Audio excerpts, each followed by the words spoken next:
Hey guys, what's up? It's Al from gmailfiend once again, and in this video I'll be showing you guys how to retrieve an archived email. So this tutorial is very useful if you have accidentally archived your email and you want to bring it back to your inbox. So this one would be the primary tab, and this serves as the main inbox. So let's say I accidentally archived this one. So we don't know where it went, and if you don't know how to retrieve it, then I'll be teaching you how.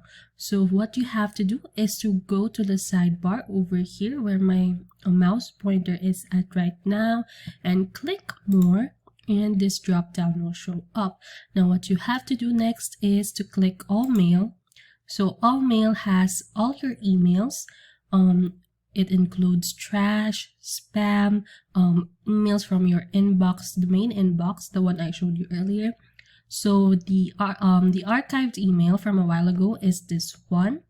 So what you have to do is to just click it, and then over here you can see some icons, and in order to put it back to your main inbox is you have to click this one, the one that says move to inbox. So once you click that, then you can see that it's back to your primary tab. So yes, that's it. Thank you so much guys for watching this video, and I hope you tune in for more.